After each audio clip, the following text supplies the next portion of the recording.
اپنا اور اپنے حبیب مکرم صلی اللہ علیہ وآلہ وسلم کا ذکر کرنے کی توفیق عطا فرمائیے۔ میری گفتگو کا عنوان نسبت رسول کریم صلی اللہ علیہ وسلم، قرآن پاک کی تیسری سورہ کی ایک آیت پڑھنے کا شرف حاصل کیا ہے۔ اس کا بڑا سادہ سا ترجمہ یہ ہے کہ تم سب امتوں میں سے بہتر امت ہو جو نکالی گئی ہو اور نیکی کا درس بھی دیتی ہو امت، اور برائیوں سے روکنے والی بھی ہے۔ یہ امت کے حوالے سے قرآن پاک نے ہمیں بہتر کہا ہے۔ کیا کہا؟ کہ تم بہتر امت ہو جو نیکی کا درس بھی دیتے ہو، برائیوں سے روکتے بھی ہو۔ نسبت رسول کریم صلی اللہ علیہ وآلہ وسلم کے حوالے سے میں اپنی گفتگو کروں گا۔ دعا کریں اللہ تعالیٰ ہم سب کو عمل کرنے کی توفیق عطا فرمائے، محبت رسول عطا فرمائے۔ پچھلی امتیں گناہ کیا کرتی تھیں، وہ جب صبح اٹھتی تھی نا تو ان کی پیشانیوں پر لکھا جاتا تھا اس فلاں نے اتنے اتنے گناہ رات کو کیے ہیں۔ پچھلی امتیں جب گناہ کرتی تھی، صبح اٹھتی تھی تو ان کی پیشانیوں پر لکھا جاتا تھا فلاں شخص نے فلاں فلاں گناہ کیے ہیں رات کی تاریکی میں۔ مصطفیٰ کریم کی امت تاریک راتوں میں گناہ پر گناہ کیے جا رہی ہے، بدلنے کا نام نہیں لیتی، غفلت کی دلدل میں پھنستی چلی جا رہی ہے۔ رب کہتا ہے لوگوں میں تمہیں نہیں دیکھتا، تمہارے تو اعمال اس قابل ہی نہیں ہیں کہ وہ قبول کیے جائیں۔ ہمیں بھی پتا ہے کتنے اعمال ہم ایسے کر رہے ہیں جو اللہ کی بارگاہ میں مقبولیت کے منازل کو طے کرنے لگ جائیں۔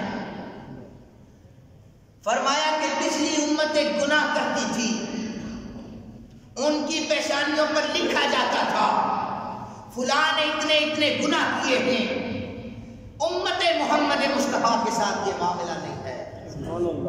امت محمد مصطفیٰ گناہ کرتی ہے لیکن پیشانیاں ٹھیک سلامت صبح کو ہوتی ہیں۔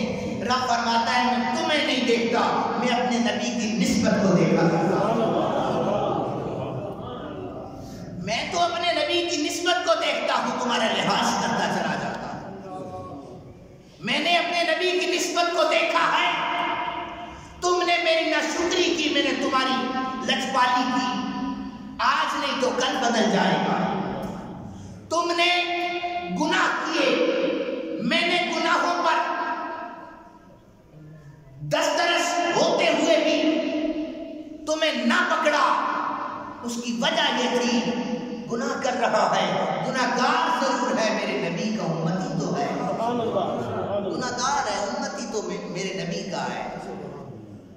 میں آگے چل کے آپ کو حدیث سناؤں گا کہ اس امت کو جو چوری، ڈاکہ زنی، جھوٹ، غیبت، چغل خوری پر اپنی زندگیوں کی بیس بنا کر بیٹھی ہوئی ہے، اس امت کو اللہ تعالیٰ نے مقام اور مرتبہ کتنا عطا کیا ہے۔ اس امت کا اگر عروج دیکھنا چاہیں، آپ کو پتہ ہے کہ کیسر و کسریٰ جھک کر سلام کیا کرتے تھے۔ کیسر و کسریٰ کی قاصد آ کر سیدنا فاروق اعظم کے سامنے کانپا کرتے تھے اور وہ پوچھتے تھے عمر بن خطاب آپ کو یہ اینٹ کے تکیے پر نیند کیسے آ جاتی ہے؟ ہم تو کیسر و کسریٰ میں رہتے ہوئے نرم گزار بستروں پر ہمیں سکون نہیں آتا۔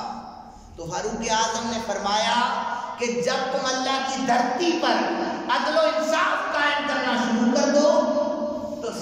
جاؤ تمہیں رات کو یا دن کو تبتے ہوئے صحراؤں پر بھی نیندیں آ جائیں گی۔ اس امت کا عروج وہ کہ کیسر و کسرا جھک کر سلام کیا کرتے تھے، زوال یہ ہے کہ آج ہم دنیا کی نظروں میں ذلیل ہو چکے ہیں۔ کل تک یہ بندگان خاکی ہمسائے جبریل بنے ہوئے تھے، آج دنیا کی نظروں میں ذلیل ہیں۔ اقبال نے کہا تھا کہ رحمت سید لولاک میں کامل ایمان، امت سید لولاک سے ڈر لگتا ہے۔ شب پیش خدا کا گریز تنظار، مسلمانان چرا فارن دوزارن۔ اقبال کہتا ہے میں ایک رات تڑپ اٹھا، مالک تیرے نبی کے امتی برباد ہو رہے ہیں، مسلمان خوار ہو رہے ہیں، مالک ان پر کرم فرما دے، یہ نبی کے امتی ہیں، ان پر کرم ہونا چاہیے۔ ندا آمد آواز آئی نمی دانی کہیں قوم، تو کیا جانتا ہے کہ یہ قوم دلے دارن، یہ دل تو رکھتی ہے لیکن دل میں محبت مصطفیٰ کو بلا بیٹھی ہے۔ اگر اس دل میں محبت مصطفیٰ آ جائے تو یہ قوم ایسی ہے کہ محبت مصطفیٰ، نسبت مصطفیٰ انہیں بلندیوں پر جا کر چھوڑ دے۔ اقبال کہتا ہے کہ مسلمان خوار ہو رہے ہیں، مسلمان برباد ہو رہے ہیں، یہ اپنی ساتھ بلا بیٹھے ہیں۔ آواز آتی ہے کہ انہوں نے تو دل سے محبت مصطفیٰ کو نکالا ہوا ہے، انہوں نے تو نسبت مصطفیٰ کو چھوڑا ہوا ہے۔ حضرت عمر بن خطاب رضی اللہ تعالیٰ عنہ حدیث پاک کے راوی ہیں، یہ جید صحابی ہیں اور 24 گھنٹے حضور کے چرنوں میں بیٹھنے والے صحابی ہیں۔ اور آج اگر کوئی ذرا سا یوں کر کے سر کسی اپنے استاد کے پیر کے آگے جھکا لے، کہہ دے شرک کر رہا ہے، کسی کے آگے جھک رہا ہے، میں نے کہا یہ تو تعظیم ہے۔ کسی کے آگے ادبن ہاتھ باندھنا، جھک جانا، کسی کے ہاتھوں پہ بوسہ دے لینا، یہ تو تعظیم ہے۔ پتہ ہے آپ کو حضرت فاروق اعظم سے بڑا مفتی بھی کوئی نہیں تھا۔ آپ حضور کی بارگاہ میں آئے، ممبر ہے، بتا میں آپ کو یہ انداز بتاتا، حضور کی بارگاہ میں حضرت فاروق اعظم اپنے یہ کونیوں کونا زمین پر رکھ کر حضور کی بارگاہ میں سر جھکا کر بیٹھا کرتے تھے۔ یہ شرک ہوتا تو حضرت فاروق اعظم کو کوئی روکتا نہیں کہ نبی کے آگے کس انداز سے جھکا ہوا ہے۔ پتہ چلا یہ جھکنا عبادت نہ تھا، یہ جھکنا تعظیم مصطفیٰ تھا، یہ مصطفیٰ کی تعظیم تھی جو عمر کو، اس عمر کو جس سے 5 اونٹ لائنوں میں نہیں لگ سکتے تھے، زمین سے اٹھا کر 22 لاکھ مربع میل پر حکمرانی دے بیٹھا تھا۔ یہ نسبت مصطفیٰ تھی کہ خطاب کا بیٹا جسے کوئی جانتا نہ تھا، وہ 22 لاکھ مربع میل پر حکمرانی کر رہا تھا۔ اور حضرت فاروق اعظم فرمایا کرتے تھے، ہاں ایک وقت تھا کہ میرے سے اونٹ لائنوں میں لگتے نہیں تھے، مصطفیٰ کی ایسی نظر پڑی کہ اب زمین پر حکمرانی عمر بن خطاب کی ہے، آسمان پر حکمرانی اللہ نے مجھے یہ حکمرانی دے رکھی ہے۔ وہ عمر بن خطاب حدیث پاک کے راوی ہیں، آپ فرماتے ہیں کہ سب نبیوں پر جنت اس وقت تک، یعنی وہ نبی کوئی بھی ہے وہ جنت میں داخل نہیں ہو سکتا جب تک نبی پاک صلی اللہ علیہ وآلہ وسلم جنت میں داخل نہ ہو جائے۔ جنت کا دروازہ کھلے گا ہی نہیں اس وقت تک، چاہے حضرت آدم ہوں، حضرت نوح ہوں، حضرت ابراہیم خلیل اللہ ہوں، جنت کا دروازہ بند رہے گا۔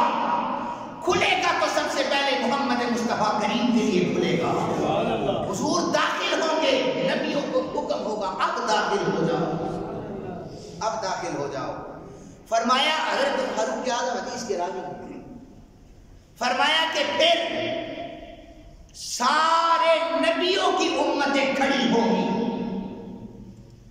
حکم ہوگا کوئی اندر داخل نہ ہو، میرے نبی کی امت کو حکم ہوگا پہلے یہ داخل ہو۔ اس پر سبحان اللہ ویسے بنتی ہے۔ جو امت چوری اور ڈاکہ زنی سے باز نہیں آ رہی، جو امت برائیوں سے باز نہیں آ رہی، جو امت گناہوں کے دلدل میں دستی چلی جا رہی ہے، اس امت کے لیے حکم یہ ہے کہ ابراہیم کی امت، نوح کی امت، موسیٰ کی امت، عیسیٰ کی امت، ساروں کو روک دیا جائے گا، رک جاؤ، پہلے میرے نبی کی امت کو اندر داخل ہونے دو، میرے نبی کے امت کے اندر داخل ہوں گے تو جنت کے دروازے تم پر کھولے جائیں گے۔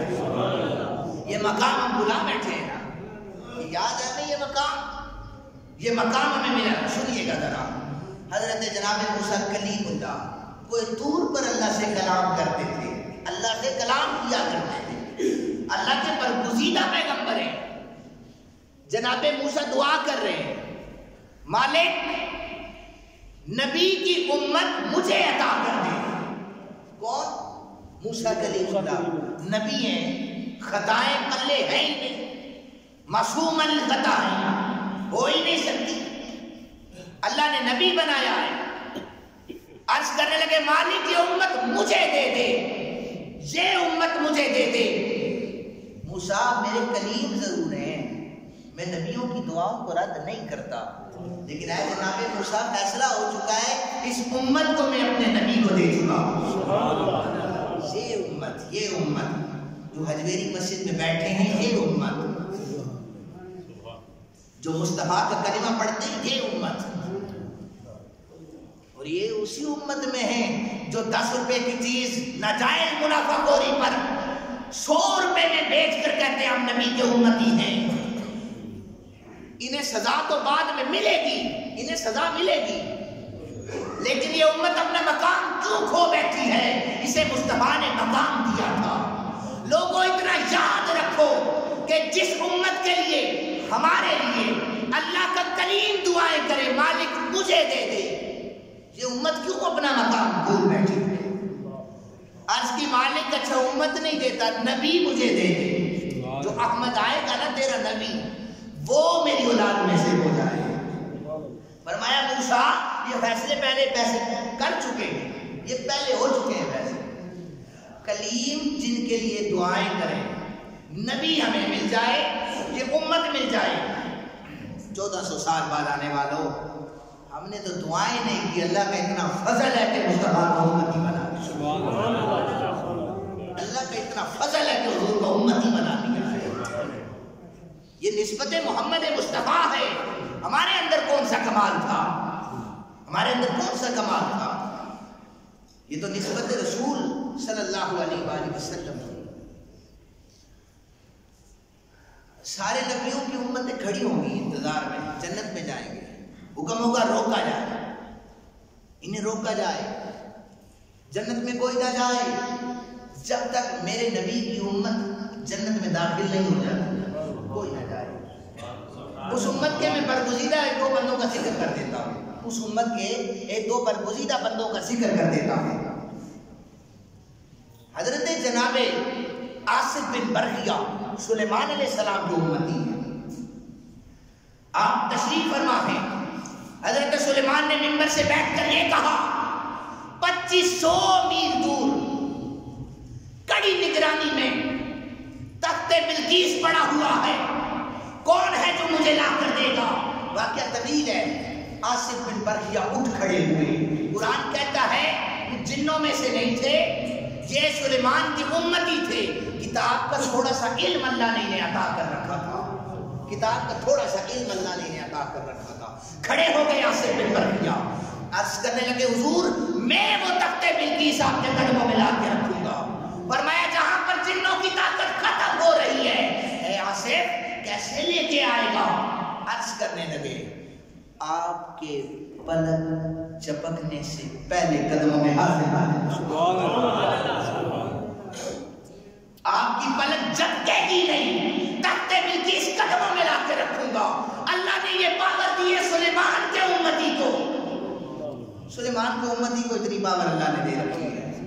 یار مصطفیٰ کے امتی کی پاور، داتا صاحب کی پاور کا عالم کیا ہوگا؟ حضور کے امت کے ولی کا عالم کیا ہوگا؟ اللہ نے حضور کی امت کو تو، اچھا یہ آصف بن برخیہ جنہیں اتنی پاور اللہ نے دے رکھی یہ لائن میں کھڑے ہوں گے کہ جنت میں پہلے حضور کی امت جائے گی. گناہگار امت ہے. رب فرماتا ہے گناہگار ہے میرے نبی کی امت ہے.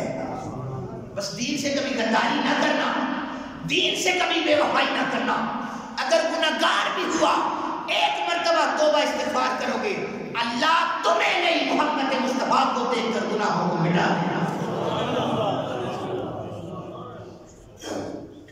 پھر ایک اور نبی کے امتی ایک مجاہد گزرے, شمون نام ہے. دعا کی مالک مجھے 1000 بیٹے اگر دینا 1000 بیٹے تو تیرے رستے میں ان سے جہاد کروا کے انہیں شہید کروا دوں گا. اللہ نے دعا قبول کر لی. روایات میں آتا ہے, ایک روایت میں ہے 100 بیٹے, ایک میں ہے 1000 بیٹے. صبح و شام اللہ کے رستے میں جہاد کے لیے بھیجا کرتے تھے. 1000 سال تک حضرت شمون خود بھی اللہ کے رستے میں جہاد کرتے رہے. 1000 سال تک. یار یہ تھوڑی بات ہے اللہ کے رستے میں کوئی نکل کر جہاد کرے, اللہ کے رستے میں تبلیغ دین کرے. وہ تو ایک قدم پر رب فرماتا ہے میں 70,000 نیکیاں عطا کر دیتا ہوں. شمون 1000 سال تک 1000 بیٹوں کو اللہ کے رستے میں قربان کرتے رہے. شمون خود بھی میدان جنگ میں جہاد کرتے رہے. اللہ کے دین کے دشمنوں کو واصل جہنم کرتے رہے. اب اس شمون کو تو پہلے جنت میں چلا جانا چاہیے تھا. اتنی عبادت ہے, ساری زندگی گزار دی جہاد میں. فرمایا لائن میں کھڑے ہو جاؤ شمون, تمہیں بھی ابھی جنت میں جانے کی اجازت نہیں ہے. اگر اجازت جنت میں پہلے جانے کی ہے تو وہ مصطفیٰ کی امت کو دی گئی, مصطفیٰ کی امت کو دی گئی ہے. فرمایا اصحاب کہف 309 سال تم غار میں رہے, تمہاری مقام یہ ہے. اصحاب کہف قرآن بیان کرتا ہے اے اصحاب کہف تمہارا مرتبہ یہ ہے. تمہارے ساتھ اگر کوئی کتا بھی لگ جائے اللہ اس کے ذکر کو قرآن کا حصہ بنا دیتا ہے. وہ پاؤں پھیلا کر بیٹھ جائے, قرآن کہتا ہے وَقَلْبُهُمْ بَاسِطٌ ذِرَاعَيْهِ بِالْوَسِيلِ, کہ جب کتا پاؤں پھیلا کر اصحاب کہف کے غار کے باہر بیٹھا. یہ مقام ہے نا, یہ مقام اللہ نے اصحاب کہف کو دیا ہے.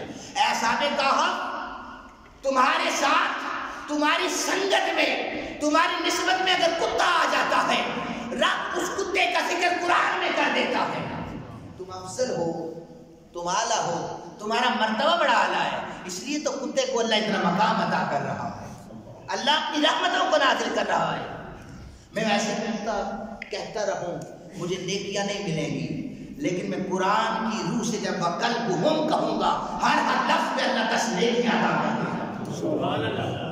نام تو کتے کا ہے لیکن ادائیں اتنی پسند آئی کہ میرے برگزیدہ بندوں کے ساتھ سنگت ہو گئی ہے. اب اسے آپ کتا نہ کہنا, یہ اصحاب کہف کا کتا ہے اس کا ذکر قرآن میں کر رہا ہے. اتنا مقام اصحاب کہف کو دیا ہے.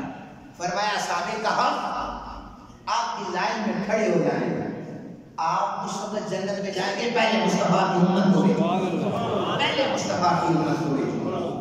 حضرت ابراہیم خلیل اللہ لواء الحمد کے نیچے, یہ حدیث پاک ہے بخاری شریف کی کہ نبی پاک صلی اللہ علیہ وسلم کے جھنڈے تلے سارے انبیاء کرام کھڑے, ہر بندہ وہاں پر کھڑا ہوا. اس جھنڈے تلے حضور کے دادا نبی پاک صلی اللہ علیہ وسلم کے بعد اگر کوئی افضل پیغمبر ہے اللہ کا وہ ابراہیم خلیل اللہ ہے. آپ کے دادا ہیں. لواء الحمد کے نیچے حضور نے فرمایا سارے انبیاء کھڑے ہوں گے اور ساری امتیں ہوں گی. ابراہیم خلیل اللہ دعا یہ کر رہے ہیں مصطفیٰ کا پلو پکڑ کر, احادیث یہ بتاتی ہیں مصطفیٰ کا پلو پکڑ کر عرض کریں گے اے آمنہ کے در یتیم مجھے بھی لواء الحمد کے نیچے جگہ چاہیے. کون ایک منٹ تجھے بھولی گئے سے ابراہیم خلیل اللہ عرض کریں گے مصطفیٰ مجھے لواء الحمد کے نیچے جگہ عطا کر دی جائے. آپ کو کیوں جگہ دی جائے پتہ ہے وہ کیا دعا کریں گے؟ میں نے دعا یہ کی تھی محمد عربی میری اولاد سے پیدا ہو جائے. میں مصطفیٰ کی آمد کے لیے مصطفیٰ کی آمد کے لیے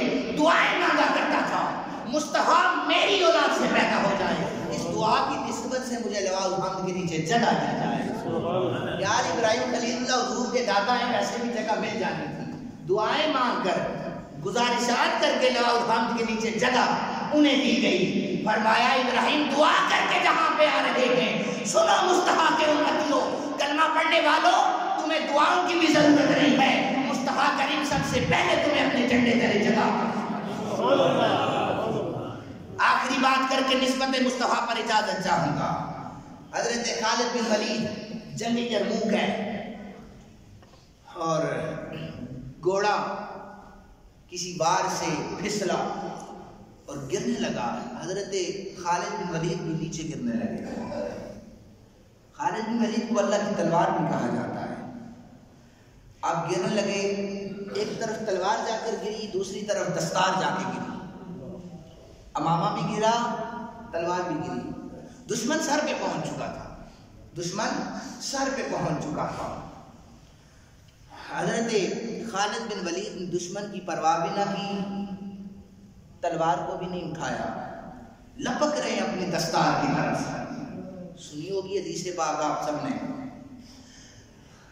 دستار کی طرف لگ کے اور جو ہی امامہ ہاتھ میں آیا، سینے پر چڑھے ہوئے کافر کو واصل جہنم کر دیا۔ صحابہ نے پوچھا خالد بن ولید، دشمن تمہارے سینے پہ کھڑا تھا اور تمہیں مارنے لگا تھا، تم تلوار کے بجائے امامے کو فوقیت دے رہے تھے، دستار تھی جنگ میں گر جاتی ہے۔ خالد بن ولید کہنے لگے یہ تو 2 درہم یا 10 درہم کا میرا امامہ ہوگا، یہ میری ٹوپی اتنے پیسوں کی ہوگی، ارے میں اس پیسوں والے امامے کی طرف نہیں لپک رہا تھا، میرے امامے میں میرے مصطفیٰ کریم کے 2 بال سلے ہوئے تھے، 2 بال سلے ہوئے تھے، میں تو ان کی بے حرمتی نہیں کرنا چاہتا تھا، بس جو ہی وہ بال میرے ہاتھ میں آئے، اللہ نے اتنی پاور دے رکھی تھی، ان بالوں کی برکت سے میں نے اس کو واسطے جہنم کر دیا۔ اے خالد بن ولید، نمازیں بھی پڑھتے تھے، عبادتیں بھی کرتے ہو، یہ کیسے عمل کر رہے ہو؟ قرآن نے تو یہ عمل نہیں بتائے، احادیث نے یہ عمل تو نہیں بتائے، 1400 سال بعد آنے والے مفتی سے بدعت کہتے ہیں، کہتے یہ کون سے عمل کر رہے ہو؟ یار بالوں کا اتنا ادب، نالین کا اتنا ادب۔ میں نے کہا صحابہ کو زیادہ پتا تھا کہ نالین کا ادب کیا ہے اور بالوں کا ادب کیا ہے، صحابہ نے ہمیشہ نسبت مصطفیٰ کو دیکھا تھا۔ دعا کرے اللہ تعالی ہمیں نسبت محمد مصطفیٰ کریم صلی اللہ علیہ وسلم عطا فرمائے۔